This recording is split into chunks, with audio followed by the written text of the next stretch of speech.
momentos en la vida que te destrozan por completo, y el mío fue cuando vi a mi propia hija fingir que yo no existía en el día más importante de su vida. Tengo 58 años, llevo barba gris que dejé crecer para ocultar las cicatrices de tantas noches sin dormir, y hasta hace 3 semanas vivía con la certeza de que nunca volvería a ver a Sofía.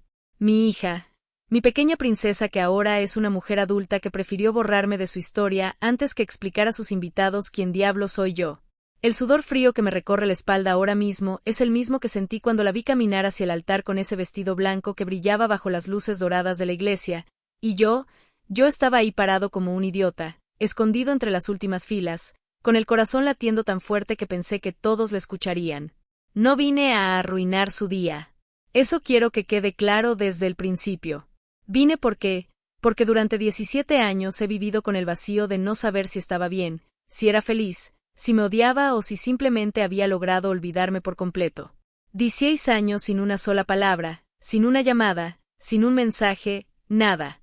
Y todo porque un día, cuando tenía apenas 14 años, tomé la decisión más estúpida de mi vida. La dejé. No físicamente al principio, pero emocionalmente la abandoné cuando más me necesitaba, cuando su madre murió y yo no pude manejar el dolor. No pude ser el padre que ella necesitaba. Me hundí en una botella tras otra, perdí el trabajo, perdí la casa, perdí todo lo que nos mantenía unidos. Y un día desperté en el sofá de un amigo, con la ropa arrugada y el aliento apestando a whisky barato, y me di cuenta de que hacía una semana que no veía a Sofía. Una semana completa. Cuando llegué a la casa, sus cosas ya no estaban.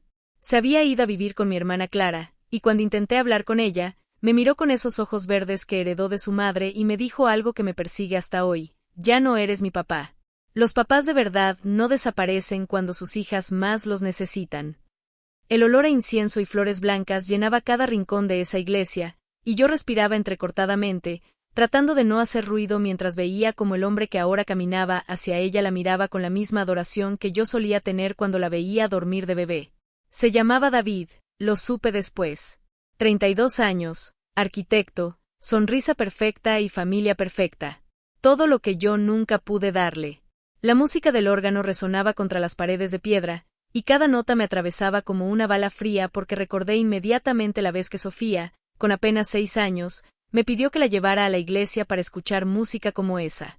Fuimos un domingo por la mañana, ella con su vestidito azul y zapatos que hacían ruido contra el mármol, y se quedó fascinada con el sonido del órgano. Papá, me dijo entonces, cuando me case quiero que suene así. Y aquí estaba, 22 años después, cumpliendo ese sueño, pero yo no era más que un fantasma observando desde las sombras. Mi hermana Clara estaba en primera fila, llorando de emoción, y pude ver cómo se mordía el labio inferior como siempre hacía cuando trataba de contener las lágrimas. Ella crió a Sofía después de que yo fallé. Ella la ayudó con la tarea, la llevó al médico cuando tuvo neumonía a los 16, la acompañó a comprar el vestido de graduación, estuvo presente en cada cumpleaños que yo me perdí. Clara nunca me lo echó en cara directamente, pero cada vez que hablábamos por teléfono, esas conversaciones esporádicas y tensas que teníamos cada 2 o 3 años, podía sentir el reproche en su voz cuando mencionaba los logros de Sofía. Se graduó con honores, me decía. Consiguió una beca para estudiar diseño gráfico. Tiene novio, parece buen chico. Cada actualización era como una puñalada recordándome todo lo que me había perdido por ser un cobarde. Pero lo que más me dolió no fue verla caminar hacia el altar. No fue ver cómo sus ojos brillaban de felicidad mientras sostenía el ramo de rosas blancas y peonías rosadas. Lo que me destrozó fue el momento exacto en que nuestras miradas se cruzaron. Debió ser cuando el sacerdote pidió que si alguien tenía alguna objeción al matrimonio, hablara ahora o callara para siempre. Sofía, casi por instinto, giró la cabeza hacia atrás, buscando las caras de sus seres queridos, asegurándose de que todos estuvieran ahí para acompañarla en este momento. Y me vio. Sé que me vio porque su sonrisa se congeló por una fracción de segundo, su respiración se cortó, y por un instante muy breve vi en sus ojos a la niña de 14 años que se despidió de mí con rencor y dolor. Pero entonces pasó algo que me rompió en 1000 pedazos. Parpadeó lentamente, como si estuviera borrando lo que acababa de ver, giró la cabeza hacia el frente, y siguió sonriendo como si nada hubiera pasado. Como si yo fuera una alucinación. Como si no existiera. Esa noche no pude dormir. Volví al hotel barato donde me estaba quedando, un lugar con alfombras manchadas y cortinas que olían a cigarrillo, y me quedé sentado en el borde de la cama hasta que amaneció. Las manos me temblaban cada vez que cerraba los ojos porque veía una y otra vez ese momento. Su mirada vacía. Su decisión consciente de fingir que yo no estaba ahí. Y lo entendí, ¿sabes? Lo entendí perfectamente. Ella había construido una vida nueva, una vida limpia, sin las cicatrices de tener un padre alcohólico que la había abandonado cuando más lo necesitaba. ¿Para qué iba a arruinar el día más feliz de su vida reconociendo la presencia del hombre que le había causado tanto dolor? Pero tengo que retroceder un poco para que entiendas cómo llegué hasta ahí, parado como un intruso en la boda de mi propia hija.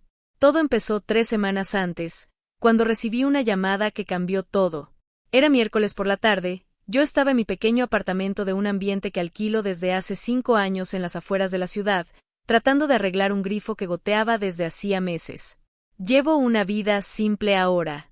Trabajo en un taller mecánico desde las 6 de la mañana hasta las 3 de la tarde, llego a casa, como algo sencillo, veo televisión y me duermo temprano.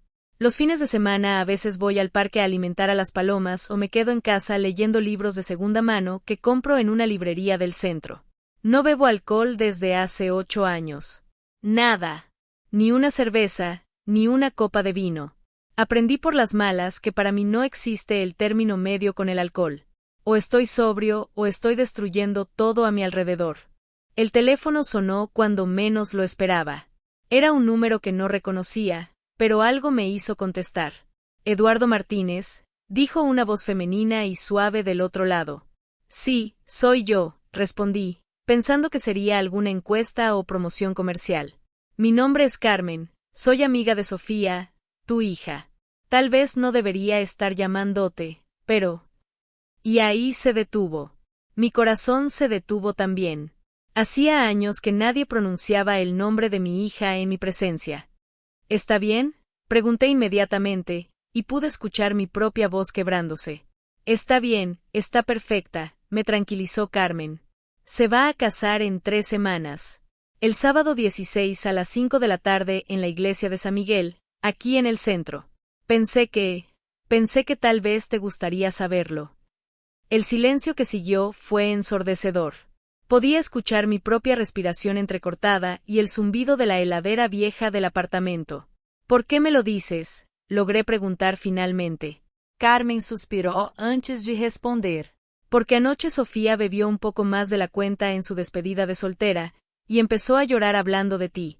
Dijo que había soñado contigo caminándola hacia el altar, y que se despertó sintiéndose triste porque sabía que eso nunca iba a pasar. No sé si está bien que te lo cuente, pero creo que una parte de ella todavía te extraña, Eduardo. Una parte que trata de mantener enterrada, pero que sigue ahí. Esa noche no pude comer. Me quedé sentado en la mesa de la cocina, con un plato de comida que se fue enfriando mientras procesaba la información.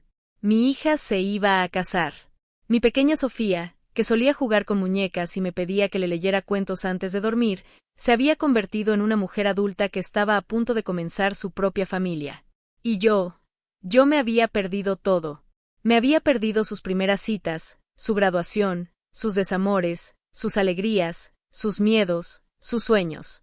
Todo por no haber sido lo suficientemente fuerte para superar la muerte de su madre sin ahogarme en alcohol. Ana, mi esposa, murió cuando Sofía tenía 13 años. Cáncer de mama que se extendió más rápido de lo que cualquiera pudo prever. En 6 meses pasamos de un diagnóstico esperanzador a una despedida en el hospital, con Sofía aferrándose a la mano de su madre mientras yo me quedaba paralizado en la esquina de la habitación, incapaz de procesar que estaba perdiendo a la mujer de mi vida. Ana era la roca de nuestra familia. Era quien organizaba todo, quien resolvía los problemas, quien sabía exactamente qué decir cuando Sofía tenía pesadillas o cuando yo llegaba estresado del trabajo. Era mi compañera desde los 19 años, y cuando se fue, sentí como si me hubieran arrancado la mitad del alma. Durante los primeros meses después del funeral intenté mantener la rutina. Levantaba a Sofía para el colegio, le preparaba el desayuno, la ayudaba con la tarea, trataba de ser padre y madre al mismo tiempo. Pero por las noches, cuando ella se iba a dormir, el silencio de la casa se volvía asfixiante. Podía sentir la ausencia de Ana en cada rincón, en la cama vacía a mi lado, en la cocina donde ya no sonaba su risa, en el sofá donde solíamos ver televisión abrazados. Y empecé a beber. Al principio solo una cerveza para poder dormir. Después 2. Después una botella de vino. Después whisky. Después ya no importaba qué fuera, mientras me ayudara a no sentir ese vacío que me carcomía por dentro. Sofía se dio cuenta, por supuesto. Los niños siempre se dan cuenta cuando algo anda mal. Empezó a llegar del colegio y encontrarme dormido en el sofá a las 3 de la tarde. Empezó a prepararse ella misma la comida porque yo ya no tenía energía ni ganas de cocinar. Empezó a hacer su tarea sola, sin pedirme ayuda, porque sabía que yo no estaba en condiciones de ayudarla. Y empezó a mirarme con una mezcla de tristeza y decepción que era peor que cualquier regaño. Una noche, debía ser un viernes porque al día siguiente no había clases, llegué a casa más borracho de lo usual y me encontré con que Sofía había preparado la cena. Había hecho espaguetis con salsa de tomate, su plato favorito, y había puesto la mesa para 2 con las servilletas de tela que Ana usaba en ocasiones especiales. Papá, me dijo cuando me vio tambaleándome en la puerta, preparé la cena para nosotros 2. ¿Quieres que cenemos juntos como antes? La inocencia en su voz, la esperanza en sus ojos verdes, la forma en que había tratado de recrear esas cenas familiares que solíamos tener cuando Ana estaba viva, todo eso debería haberme despertado. Debería haberme hecho reaccionar y darme cuenta de que estaba destruyendo a la única familia que me quedaba. Pero en lugar de eso, me senté pesadamente en la silla, la miré fijamente y le dije, no tengo hambre. Comete tú sola, como siempre. Vi cómo su cara se descompuso, cómo sus ojos se llenaron de lágrimas que trató de contener, y cómo asintió lentamente antes de sentarse sola a comer en silencio. Esa fue la última vez que Sofía intentó acercarse a mí. A partir de esa noche, dejó de pedirme cosas, dejó de contarme sobre su día, dejó de esperarme para cenar. Empezó a tratarme como a un extraño que vivía en su casa. Los siguientes meses son un borrón en mi memoria. Perdí el trabajo por faltar demasiado, empecé a vender cosas de la casa para comprar alcohol, dejé de pagar algunas cuentas. La casa se volvió un desastre, platos sucios amontonados en la cocina, ropa tirada por todos lados, botellas vacías debajo del sofá. Sofía mantenía su habitación impecable y se encargaba de su propia ropa, pero el resto de la casa reflejaba el caos en el que me había convertido.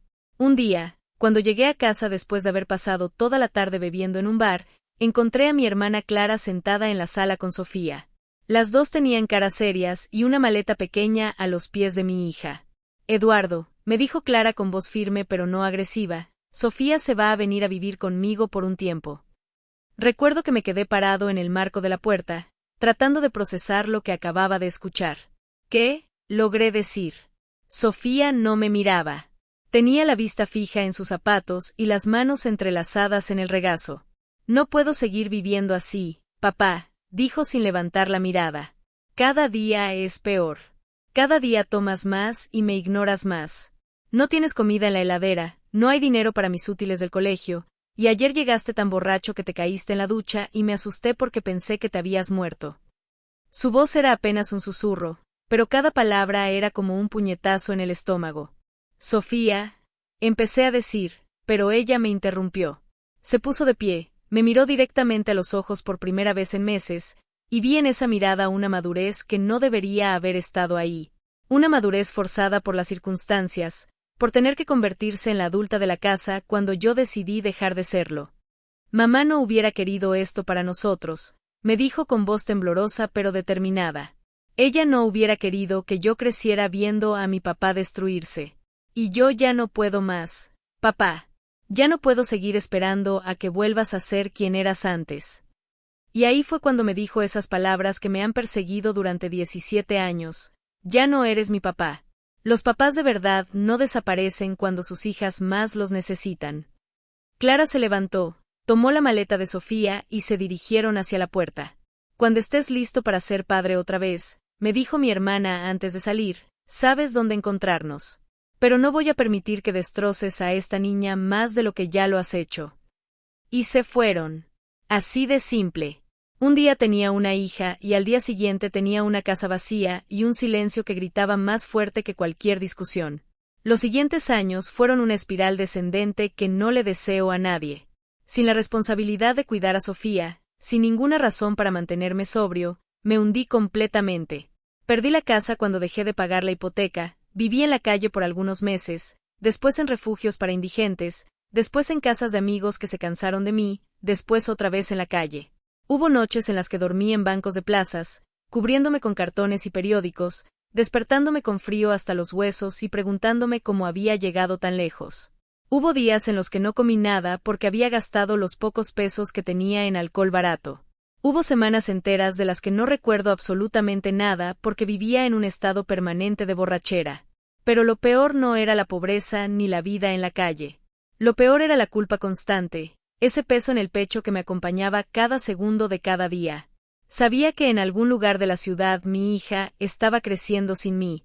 Sabía que tenía 15, después 16, después 17 años y yo no sabía nada de ella. No sabía si le estaba yendo bien en el colegio, si tenía amigas, si había tenido su primer novio, si pensaba en mí alguna vez. Algunas noches, cuando el alcohol no lograba adormecer completamente mi conciencia, fantaseaba con tocar el timbre de la casa de Clara y pedirle perdón.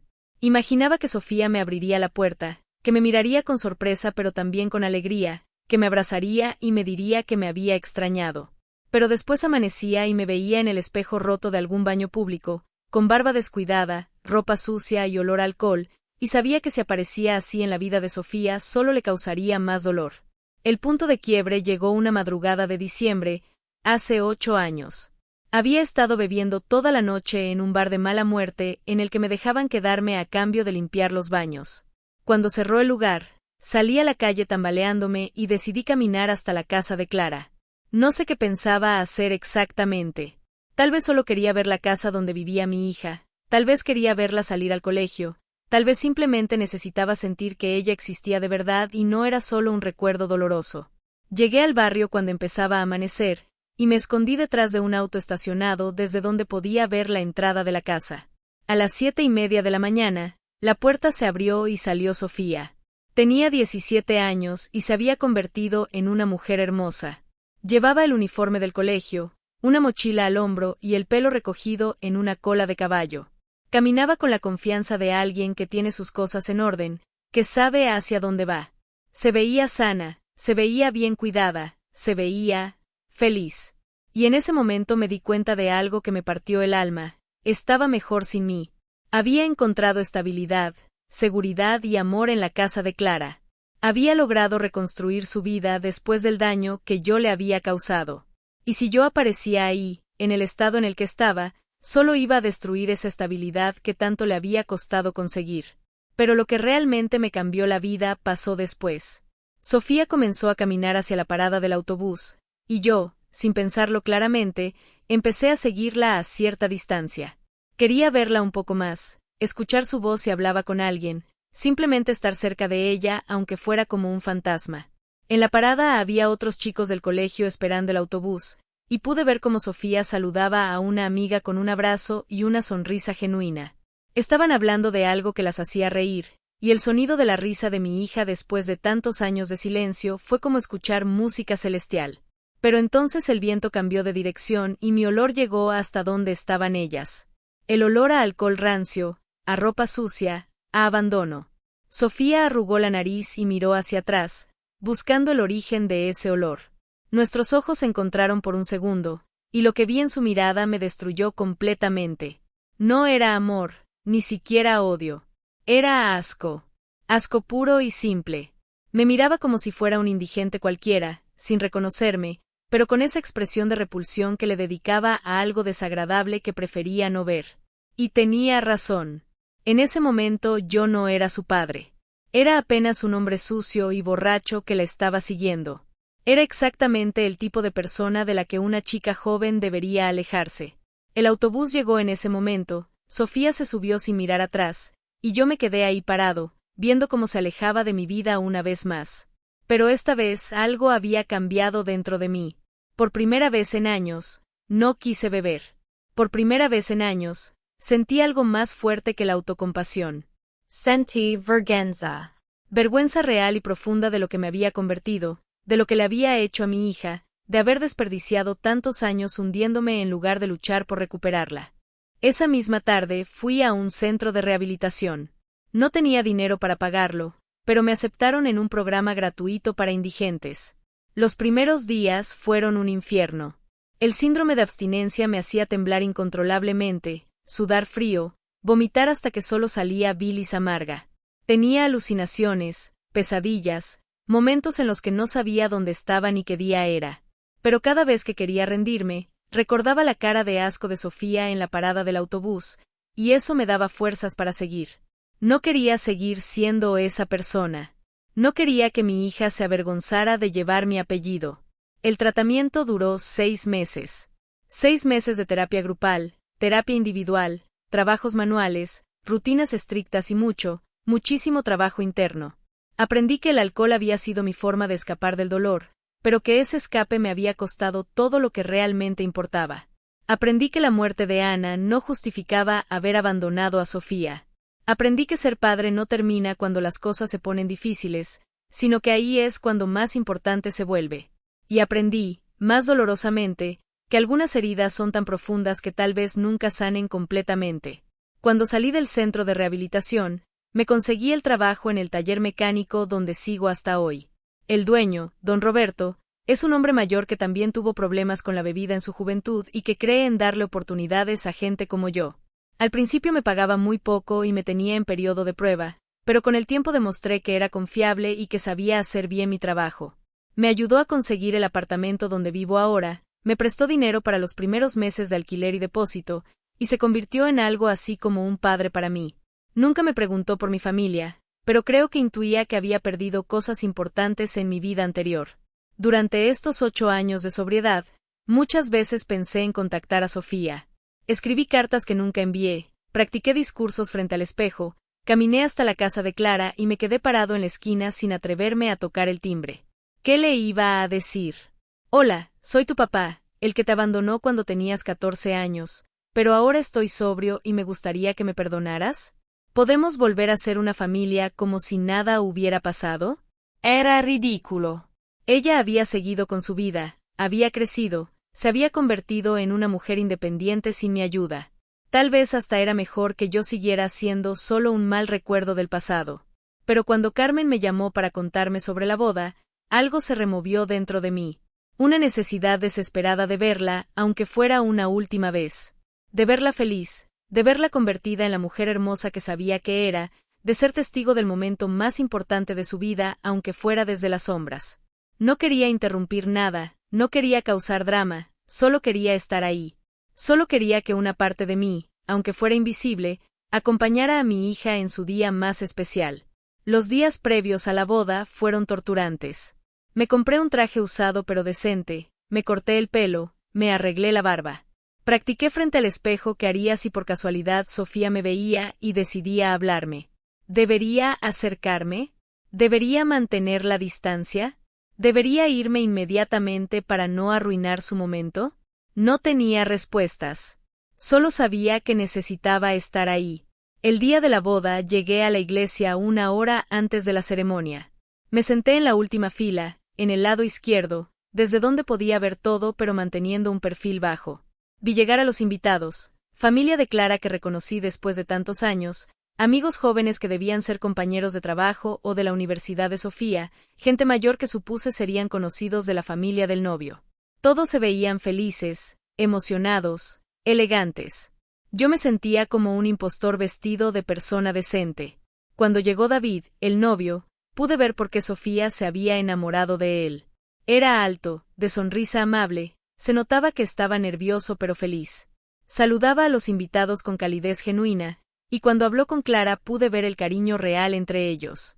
Era obvio que él también quería a mi hermana, que la consideraba familia. Y eso me tranquilizó un poco. Sofía no solo había encontrado a un buen hombre, sino que había encontrado una familia que la aceptaba completamente. Y después ella llegó. Mi pequeña Sofía, convertida en una novia radiante. El vestido era precioso, sencillo pero elegante, con encaje en las mangas y una cola que arrastraba suavemente por el suelo. Llevaba el pelo recogido en un moño bajo con algunas flores pequeñas, y un velo que le cubría parcialmente la cara pero dejaba ver sus ojos verdes brillando de felicidad. Caminaba del brazo de Clara, quien había tomado el lugar que debería haber sido mío. Mi hermana también estaba llorando, pero de emoción, de orgullo, de amor por la chica que había criado como hija propia. Verla caminar por ese pasillo central, mientras todos los invitados se ponían de pie y la miraban con admiración, fue uno de los momentos más hermosos y más dolorosos de mi vida. Hermoso porque estaba espectacular, porque irradiaba felicidad, porque era evidente que había encontrado el amor verdadero. Doloroso porque yo no era parte de esa felicidad, porque había elegido el alcohol por encima de ella, y ahora estaba pagando las consecuencias de esa decisión. Pero cuando nuestros ojos se encontraron y ella decidió fingir que no me conocía, el dolor se volvió físico. Sentí como si me hubieran pateado en el estómago, como si me hubieran quitado el aire de los pulmones. Durante todos estos años había fantaseado con un reencuentro. Tal vez no un abrazo o una reconciliación inmediata, pero sí al menos un reconocimiento. Una pequeña sonrisa, un gesto que me dijera que aunque no me perdonaba completamente, al menos se alegraba de verme bien. Pero en lugar de eso, eligió borrarme. Eligió que yo no existiera en el día más importante de su vida. Y lo entendí. Lo entendí perfectamente. ¿Cómo le iba a explicar a David quién era yo? ¿Cómo le iba a explicar a sus amigos que su padre era un exalcohólico que había estado ausente durante sus años más importantes? ¿Para qué arruinar la perfección de su día con la complicación de mi presencia? Era más fácil pretender que yo era un extraño cualquiera que había entrado a la iglesia por error. Me quedé durante toda la ceremonia. Vi cómo David y ella se dijeron los votos con lágrimas en los ojos, vi cómo se besaron cuando el sacerdote los declaró marido y mujer, vi cómo caminaron por el pasillo central mientras todos aplaudían y tiraban arroz. Sofía estaba radiante, completamente feliz, y David la miraba como si fuera lo más hermoso que había visto en su vida.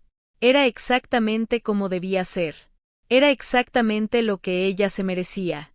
Cuando los novios salieron de la iglesia, me quedé sentado en mi lugar hasta que la iglesia se vació completamente. El sacerdote se acercó a preguntarme si me encontraba bien, y le dije que solo necesitaba un momento más.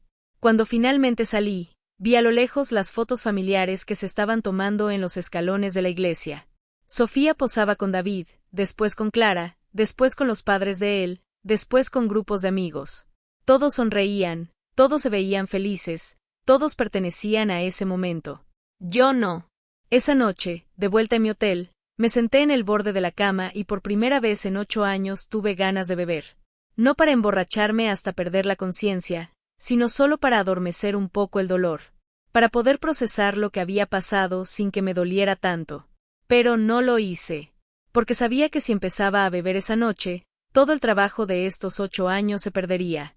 Y aunque Sofía hubiera decidido que yo no existía, yo seguía siendo su padre. Y quería seguir siendo un padre del que tal vez algún día pudiera estar orgullosa, aunque fuera a la distancia. Al día siguiente decidí quedarme en la ciudad por unos días más. No tenía un plan específico, solo no me sentía listo para volver a mi rutina como si nada hubiera pasado.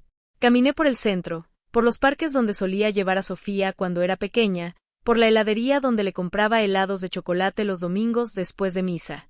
Todo había cambiado tanto, pero los recuerdos seguían ahí, intactos. El martes por la mañana, mientras desayunaba en un café del centro, vi entrar a Clara. Estaba sola, se veía cansada pero contenta, seguramente agotada por los preparativos y la emoción de la boda. Nuestros ojos se encontraron y por un momento ninguno de los dos supo qué hacer. Después de unos segundos de vacilación, ella se acercó a mi mesa.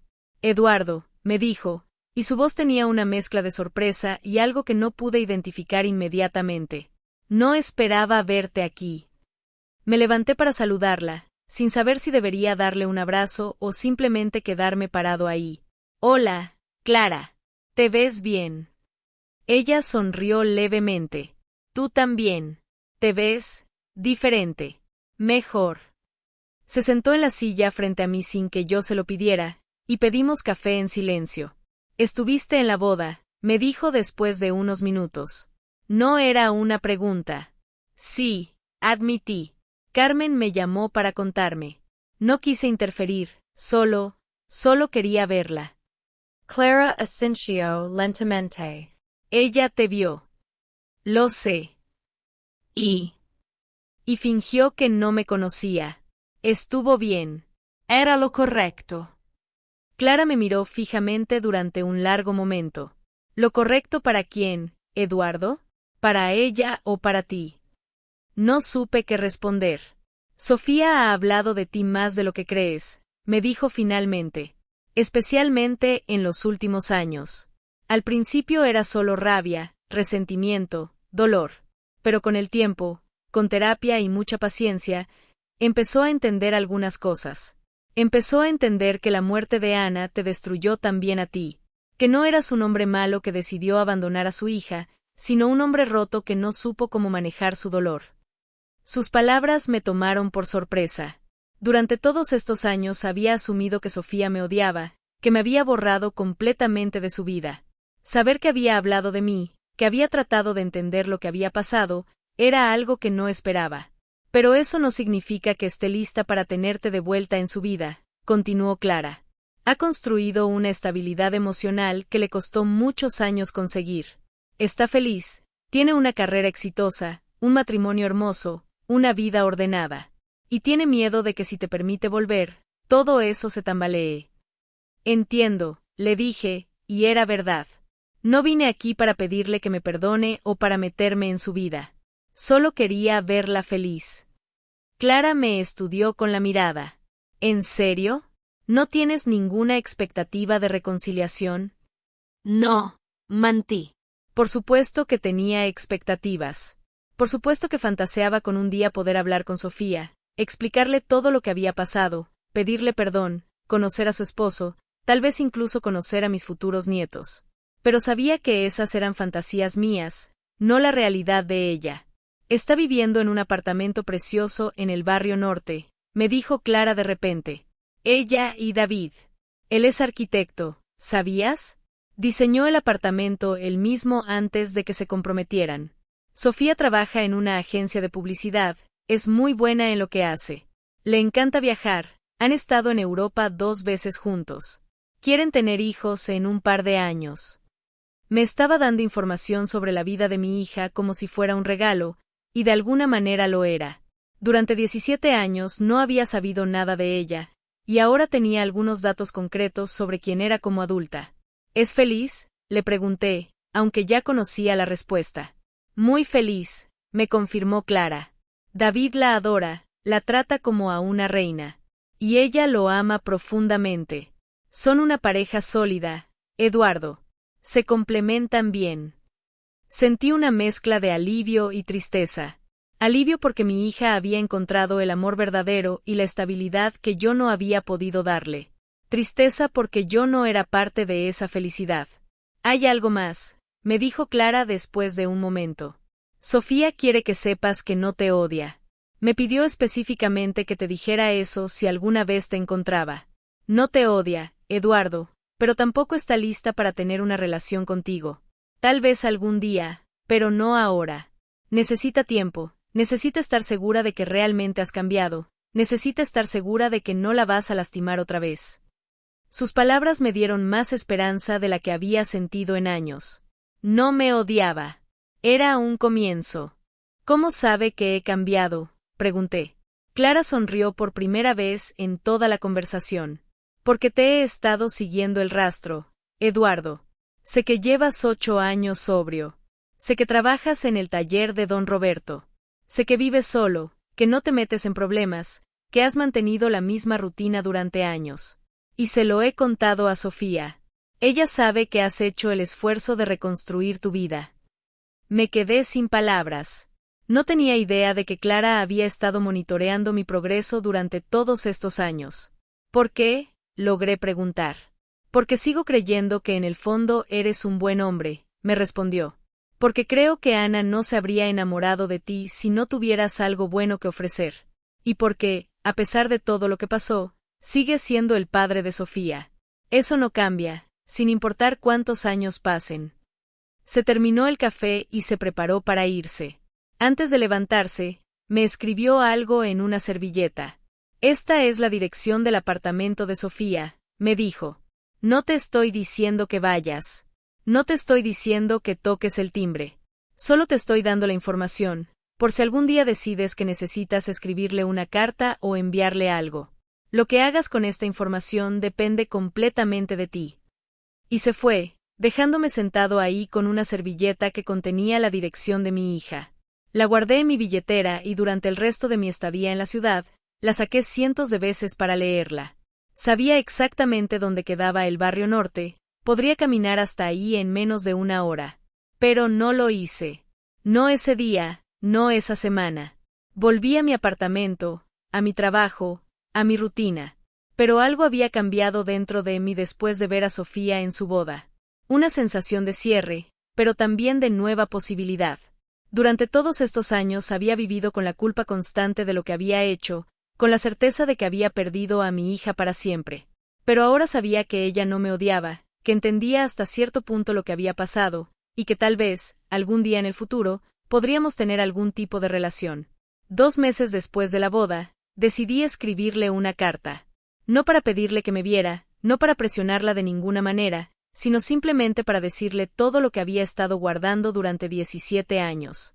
Le escribí sobre mi amor por ella, sobre cómo la muerte de su madre me había destruido, sobre mis años de alcoholismo y vida en la calle, sobre mi proceso de rehabilitación, sobre mi trabajo actual, sobre mi vida sobria. Le escribí sobre cuánto la extrañaba, sobre cómo pensaba en ella todos los días, sobre lo orgulloso que estaba de la mujer en la que se había convertido. Le escribí sobre lo hermosa que se veía en su boda, sobre lo feliz que me había hecho verla tan feliz.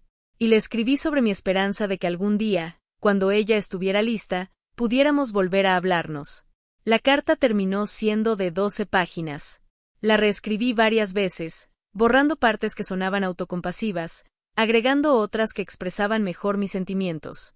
Cuando finalmente estuvo lista, la llevé hasta el barrio norte.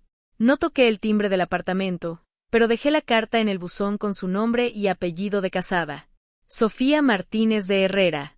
Ver su nombre escrito ahí, con el apellido de su esposo, me recordó que ella había seguido adelante, que había construido una nueva identidad que no incluía su apellido de soltera. Pero al mismo tiempo, había mantenido mi apellido como parte del suyo, y eso me dio una pequeña esperanza. No esperaba respuesta, y durante las primeras semanas después de enviar la carta, no la hubo. Pero un mes después, encontré una carta en mi propio buzón. Era de Sofía. Mi corazón latió tan fuerte cuando vi su letra en el sobre que pensé que me iba a dar un ataque. Me senté en el sofá de mi sala y la abrí con manos temblorosas. Eduardo, empezaba la carta. No papá, sino Eduardo. Y estaba bien. Me conformaba con cualquier forma en que quisiera dirigirse a mí. Recibí tu carta y la he leído varias veces. No voy a mentirte diciendo que no me dolió leerla, porque sí me dolió. Pero también me ayudó a entender algunas cosas que no había entendido antes. Continué leyendo con el corazón en la garganta. Durante todos estos años he estado enojada contigo, pero también conmigo misma. Enojada contigo por haberme abandonado cuando más te necesitaba, pero también enojada conmigo por no haber sido suficiente para que lucharas por mantenerte sobrio.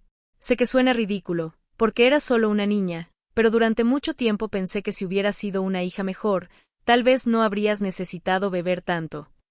Esas palabras me partieron el corazón. Pensar que mi pequeña Sofía había cargado con esa culpa durante todos estos años era insoportable. Seguí leyendo. La terapia me ayudó a entender que tus decisiones no tenían nada que ver conmigo, que el alcoholismo es una enfermedad y que la muerte de mamá te afectó de una manera que yo no podía comprender entonces. También me ayudó a entender que aunque tus acciones me lastimaron profundamente, no te convertían en un hombre malo, solo en un hombre que estaba sufriendo y que no sabía cómo manejar ese sufrimiento. Te vi en mi boda, continuaba la carta, y fingí no conocerte porque no sabía qué hacer, porque tenía miedo de que si te reconocía públicamente, toda la atención se desviara hacia nosotros y se arruinara el día más feliz de mi vida, pero también porque tenía miedo de mis propias emociones. Tenía miedo de verte y no sentir nada, pero también tenía miedo de verte y sentir demasiado. Se había dado cuenta de lo mismo que yo, que fingir que no me conocía había sido la decisión más segura en ese momento. Clara me ha contado sobre tu sobriedad, sobre tu trabajo, sobre cómo has reconstruido tu vida. Y me alegra saber que estás bien. No porque eso borre lo que pasó, sino porque significa que el hombre que yo recordaba, el padre que me leía cuentos y me enseñó a andar en bicicleta, todavía existe en alguna parte. Recordé esas tardes enseñándole a andar en bicicleta en el parque cerca de casa. Ella tenía 6 años y estaba decidida a aprender, pero tenía miedo de soltarse de mi mano. No me sueltes, papá, me decía una y otra vez. Y ahora, 20 años después, ella era quien no estaba lista para soltarse del miedo. La carta terminaba con una frase que me dio más esperanza de la que me atrevía a sentir. No estoy lista para verte todavía, Eduardo. Tal vez no lo esté por mucho tiempo. Pero quiero que sepas que ya no te guardo rencor, y que una parte de mí se alegra de saber que estás vivo y que estás bien. Cuídate, Sofía. Esa carta se convirtió en mi posesión más preciada. La leí tantas veces que las palabras se empezaron a borrar en los pliegues del papel. La guardé en mi mesa de noche, y cada noche antes de dormir la sacaba para leerla una vez más. Era mi conexión con Sofía, la prueba de que ya no me odiaba, la esperanza de que algún día las cosas podrían ser diferentes entre nosotros. Durante los meses siguientes establecimos una correspondencia muy esporádica. Cada 2 o 3 meses uno de los dos escribía una carta corta. Nada profundo, nada demasiado emocional. Yo le contaba sobre mi trabajo, sobre libros que había leído, sobre pequeños eventos de mi día a día. Ella me contaba sobre su trabajo, sobre viajes que había hecho con David, sobre proyectos en los que estaba trabajando. Eran cartas cuidadosas, como las que escribirían dos conocidos que están tratando de construir una amistad lentamente. Pero con el tiempo, las cartas se fueron volviendo un poco más personales. Sofía empezó a mencionar recuerdos de su infancia, algunos buenos y algunos dolorosos. Me contó sobre cómo había sido crecer sin mí, sobre los momentos en los que me había extrañado, sobre los momentos en los que había estado enojada conmigo. Yo le conté sobre mi proceso de rehabilitación, sobre las cosas que había aprendido en terapia, sobre cómo había sido vivir todos estos años sin ella. No estábamos reconstruyendo nuestra relación padre-hija, pero estábamos construyendo algo nuevo. Algo que no tenía nombre, pero que se sentía importante. El año pasado, en diciembre, recibí una carta de Sofía que era diferente a todas las anteriores. Eduardo, empezaba, David y yo estamos esperando un bebé. Nacerá en junio. Es una niña. Me quedé sentado en mi sofá por horas después de leer esas palabras. Iba a ser abuelo. Mi Sofía iba a ser madre. Había una nueva vida creciendo que llevaría mi sangre, mis genes, mi historia. No sé qué papel vas a tener en la vida de mi hija, continuaba la carta. Todavía estoy trabajando eso en terapia. Pero pensé que tenías derecho a saberlo. Durante las semanas siguientes no pude pensar en otra cosa. ¿Cómo sería mi nieta? ¿Se parecería a Sofía? ¿Tendría los ojos verdes de la familia? ¿Algún día sabría que tenía un abuelo? ¿Algún día Sofía le contaría mi historia? La incertidumbre era torturante, pero al mismo tiempo emocionante. Por primera vez en 17 años tenía algo concreto que esperar. Le escribí de vuelta para felicitarla y decirle lo emocionado que estaba por la noticia. También le dije que entendía perfectamente que no supiera qué papel iba a tener yo en la vida de la bebé, y que no tenía ninguna expectativa al respecto. Que su único trabajo era ser la mejor madre posible, y que yo estaría ahí, a la distancia, respetando todas las decisiones que tomara. La respuesta de Sofía me sorprendió. He estado pensando mucho sobre lo que significa ser padre, me escribió. Sobre el tipo de padre que David va a ser, sobre el tipo de madre que yo quiero ser. Y también he estado pensando sobre el tipo de padre que tú eras antes de que mamá muriera. Porque eras un buen padre, Eduardo. Antes de que todo se desmoronara, eras un padre amoroso, presente, divertido. Y creo que mi hija merece conocer esa parte de ti, aunque sea a través de historias. Era la primera vez en 17 años que me reconocía como su padre, no solo como Eduardo, sino como el hombre que la había criado durante los primeros 14 años de su vida. Cuando la bebé nazca, continuaba la carta, me gustaría que nos viéramos. No estoy prometiendo una reconciliación completa, no estoy prometiendo que todo va a volver a ser como antes. Pero creo que es hora de que hablemos cara a cara, después de todos estos años. Creo que se lo debemos a mi hija, y creo que nos lo debemos a nosotros mismos. Mi mano temblaba mientras leía esas palabras. Después de 17 años, mi hija quería verme. Quería que conociera a su bebé. Era más de lo que me había atrevido a soñar. La bebé nació el 15 de junio. Se llama Emma, como la madre de Ana, mi esposa fallecida. Cuando Sofía me escribió para contarme el nombre que habían elegido, lloré por primera vez en años. No lágrimas de tristeza, sino de una emoción tan intensa que no tenía otro lugar por donde salir. Había nombrado a mi nieta en honor a su bisabuela, manteniendo viva la memoria de Ana en la nueva generación. Emma está sana y es hermosa, me escribió Sofía. Tiene los ojos azules como David, pero el médico dice que pueden cambiar. Pesa 3 kilos 200 gramos y es perfecta. David y yo estamos cansados pero inmensamente felices. Cuando esté lista para recibir visitas, te avisaré. Y 2 semanas después, recibí la carta que había estado esperando durante 17 años. Eduardo, si todavía quieres conocer a Emma y si todavía quieres intentar tener una conversación conmigo, este domingo a las 3 de la tarde puedes venir a casa. La dirección ya la tienes. Y aquí estoy, parado frente al espejo de mi apartamento, preparándome para ir a conocer a mi nieta y para ver a mi hija por primera vez desde su boda. Me puse el mismo traje que usé ese día, me corté el pelo, me arreglé la barba.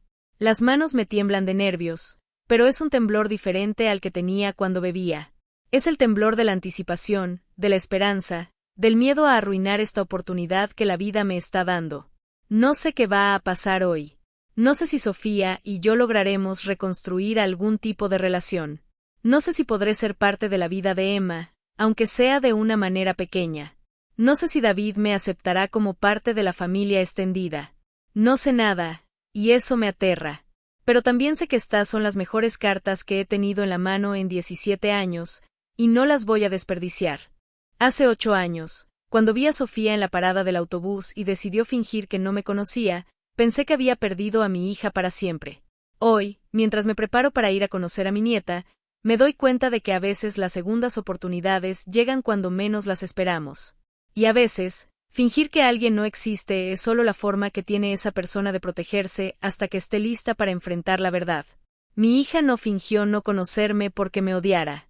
Fingió no conocerme porque todavía no estaba lista para procesar todo lo que significaba mi presencia en su vida. Pero ahora, con una bebé en brazos y una nueva perspectiva sobre lo que significa ser padre, tal vez esté lista para intentarlo. Salgo de mi apartamento y camino hacia la dirección que Clara me dio hace casi un año. Cada paso me acerca más a un futuro que no me atrevo a imaginar completamente, pero que sé que vale la pena intentar. Porque aunque haya perdido 17 años de la vida de mi hija, todavía tengo tiempo para ser parte de los años que vienen. Todavía tengo tiempo para ser el abuelo que Emma merece. Todavía tengo tiempo para demostrarle a Sofía que el hombre que la crió durante sus primeros 14 años nunca desapareció realmente, solo se perdió por un tiempo. Pero ya encontró el camino de vuelta a casa. Toco el timbre a las 3 en punto exacto. Mis manos sudan tanto que tengo que secarlas en el pantalón antes de presionar el botón. Escucho pasos del otro lado de la puerta, pasos que reconozco inmediatamente aunque hayan pasado tantos años. Son los pasos de Sofía, más lentos ahora, más cuidadosos, probablemente porque carga a Emma en brazos.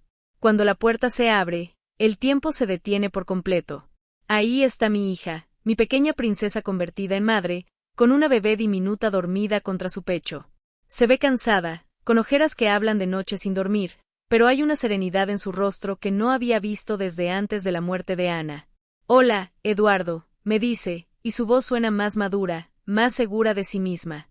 Hola, Sofía, respondo, y mi voz se quiebra en la segunda sílaba de su nombre.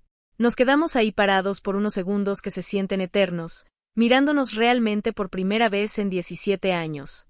Ella evalúa cada línea de mi cara, cada cana nueva en mi barba, cada arruga que habla de los años perdidos. Yo trato de encontrar rastros de la niña que conocí en esta mujer adulta que tengo frente a mí. Está ahí, en la forma en que ladea ligeramente la cabeza cuando piensa, en la manera en que se muerde el labio inferior cuando está nerviosa, en esos ojos verdes que heredó de su madre y que ahora me miran con una mezcla de cautela y curiosidad. Pasa, me dice finalmente, haciéndose a un lado. El apartamento es hermoso, exactamente como Clara me había descrito. Las paredes están pintadas en tonos cálidos, hay plantas por todos lados, y se respira un aire de hogar verdadero. David aparece desde la cocina, secándose las manos con un paño, y cuando me ve su expresión es cordial pero cautelosa. Es más alto de lo que recordaba de la boda, y tiene esa presencia tranquila de alguien que está completamente seguro de su lugar en el mundo. David, me dice, extendiéndome la mano. Eduardo, respondo, y su apretón es firme pero no agresivo. Es el saludo de un hombre que está dispuesto a darme una oportunidad, pero que va a proteger a su familia si es necesario. ¿Quieres conocer a Emma?, me pregunta Sofía, y la forma en que dice el nombre de la bebé, con tanto amor y orgullo, me hace recordar cómo yo solía hablar de ella cuando era pequeña. Asiento con la cabeza, sin confiar en mi voz en este momento. Sofía se acerca lentamente y me muestra a la bebé. Emma es perfecta. Diminuta, con mejillas sonrosadas y pestañas largas que proyectan sombras diminutas sobre su piel. Tiene el pelo oscuro y rizado como Sofía cuando era bebé, y aunque sus ojos están cerrados, puedo ver que van a ser grandes como los de su madre. ¿Puedo? Empiezo a preguntar, extendiendo los brazos ligeramente. Sofía vacila por un momento, pero después asiente y me entrega a mi nieta. Cuando Emma se acomoda en mis brazos, algo se rompe dentro de mí. Es tan pequeña, tan frágil, tan perfecta. Pesa casi nada, pero al mismo tiempo es el peso más significativo que he cargado en mi vida. Sus manitas están cerradas en puños diminutos, y cuando abro suavemente una de ellas, sus deditos se enrollan automáticamente alrededor de mi dedo índice. Es un reflejo instintivo de los bebés, pero para mí se siente como si estuviera aferrándose a mí, como si de alguna manera supiera quién soy. Es hermosa, logro susurrar, y siento lágrimas corriendo por mis mejillas. No trato de esconderlas ni de detenerlas. Después de tantos años fingiendo que estaba bien, después de tantos años guardándome todo adentro, estas lágrimas se sienten liberadoras. Sofía y David intercambian una mirada, y puedo ver que han hablado sobre este momento antes de que yo llegara. Tienen un plan, una estrategia para manejar esta situación. Siéntate, me dice Sofía, señalando el sofá. Me siento cuidadosamente, manteniendo a Emma segura en mis brazos, y Sofía se sienta a mi lado mientras David se acomoda en el sillón individual frente a nosotros. La presencia de David me tranquiliza de alguna manera. No está ahí como un obstáculo, sino como apoyo para Sofía, como alguien que va a asegurarse de que ella esté bien durante esta conversación difícil. No sé por dónde empezar, me dice Sofía después de unos minutos de silencio. Yo tampoco, admito. Pero tal vez no necesitamos empezar desde el principio. Tal vez podemos empezar desde ahora. Ella sonríe ligeramente, y es la primera sonrisa genuina que me regala desde que llegué. David sabe toda la historia, me dice. Le conté sobre ti, sobre lo que pasó, sobre por qué no estuviste durante todos estos años. Y él cree que Emma merece conocer a su abuelo, si tú estás dispuesto a hacerlo realmente. Miro a David, que asiente lentamente. Sofía ha trabajado muy duro para llegar al punto donde está ahora, me dice con voz tranquila pero firme. Y yo voy a hacer todo lo que esté en mi poder para proteger esa estabilidad. Pero también creo que las familias pueden sanarse, si todos están dispuestos a hacer el trabajo necesario. Pasamos las siguientes 3 horas hablando. No sobre el pasado al principio, sino sobre el presente. Sofía me cuenta sobre su trabajo, sobre cómo se conoció con David, sobre sus planes para Emma. David me habla sobre su carrera, sobre cómo diseñó este apartamento pensando en formar una familia aquí. Yo les cuento sobre mi trabajo en el taller, sobre mis rutinas diarias, sobre los libros que leo y las películas que veo. Son conversaciones superficiales, pero necesarias. Estamos construyendo un presente antes de poder abordar el pasado. Cuando Emma se despierta y empieza a llorar, Sofía se levanta para preparar el biberón, y David y yo nos quedamos solos por primera vez. Gracias, le digo. ¿Por qué?, me pregunta. Por amar a mi hija de la manera que merece ser amada. Por darle la estabilidad que yo no pude darle. Por estar dispuesto a darme una oportunidad. David me mira fijamente por un momento. Sofía es una mujer extraordinaria, me dice. Y creo que parte de esa fortaleza viene de haber tenido que superar lo que ustedes vivieron. No estoy agradecido por el dolor que pasó, pero estoy agradecido por la mujer en la que la convirtió. Es una respuesta madura, generosa, y me doy cuenta de que Sofía eligió bien. Cuando es hora de irme, Sofía camina conmigo hasta la puerta. ¿Podemos intentar esto?, me pregunta. ¿Intentar qué?, respondo, aunque creo que sé lo que me va a decir. Intentar ser familia otra vez. No como antes, no fingiendo que no pasó nada, sino construyendo algo nuevo. Algo que funcione para todos. Le digo que sí, que eso es todo lo que he querido durante 17 años. Pero va a ser lento, me advierte. Va a haber reglas, límites, conversaciones difíciles. Y si en algún momento siento que Emma o yo estamos en riesgo emocional, voy a terminar esto inmediatamente. Entiendo completamente, y se lo digo. Durante los meses siguientes, empezamos a construir una relación nueva. Los domingos por la tarde me convierto en una constante en el apartamento de Sofía y David. Al principio mis visitas duran solo un par de horas, pero gradualmente se van extendiendo. Ayudo con Emma cuando Sofía necesita ducharse o cuando David está preparando la comida. Leo cuentos infantiles con voces divertidas que hacen reír a Emma, y Sofía me dice que tengo el mismo talento para las voces que tenía cuando le leía a ella de pequeña. Una tarde, cuando Emma tiene 4 meses, Sofía me dice algo que cambia todo. Quiero que sepas, me dice mientras vemos a Emma jugando en su manta en el suelo, que perdí muchas cosas cuando tú te fuiste. Perdí a mi papá, perdí la sensación de seguridad, perdí la confianza en que la gente que amo no va a desaparecer.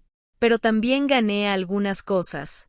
Gané independencia, gané fortaleza, gané la certeza de que puedo sobrevivir a cualquier cosa. Y creo que necesitaba ganar esas cosas para convertirme en la madre que quiero ser para Emma. Me está diciendo que aunque nuestro pasado fue doloroso, también fue necesario para su desarrollo como persona. Es una perspectiva que jamás había considerado. Eso no significa que esté agradecida por lo que pasó, continúa. Eso no significa que no me haya dolido profundamente, pero significa que puedo mirar hacia atrás sin rabia, y puedo mirar hacia adelante con esperanza. Y después me dice algo que no esperaba: Emma va a saber quién eres. Va a saber toda la historia, la buena y la mala. Porque creo que las historias completas, incluso las dolorosas, nos hacen más humanos.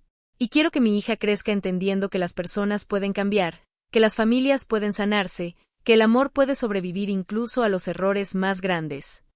Hoy, 2 años después de ese primer encuentro, Emma camina y dice abuelo con una sonrisa que ilumina todo mi mundo. Sofía y yo hemos tenido conversaciones difíciles sobre el pasado, hemos llorado juntos, nos hemos enojado, nos hemos perdonado, y hemos aprendido a ser familia de una manera nueva. David se ha convertido en algo así como un yerno para mí, y Clara dice que nunca me había visto tan en paz conmigo mismo. No todos los días son fáciles. Todavía hay momentos en los que Sofía me mira y veo sombras del dolor que le causé. Todavía hay momentos en los que me pregunto si merezco esta segunda oportunidad. Pero también hay momentos como ayer, cuando Emma se lastimó la rodilla en el parque y corrió hacia mí gritando a abuelo, para que la consolara. Hay momentos como el mes pasado, cuando Sofía me llamó por teléfono solo para contarme sobre su día en el trabajo. Hay momentos como la semana pasada, cuando David me pidió consejos sobre un proyecto de arquitectura porque respeta mi opinión. Estas son las recompensas de haber elegido luchar por mi sobriedad, de haber elegido no rendirme aunque todo pareciera perdido. Esta es la vida que nunca me atreví a soñar que podría tener. No es la vida que perdí, esa se fue para siempre. Pero es una vida nueva, construida sobre los cimientos de mis errores, pero también sobre la posibilidad de redención. Es una vida en la que cada día demuestro que las personas pueden cambiar, que el amor puede sobrevivir al tiempo y al dolor, y que nunca es demasiado tarde para volver a casa.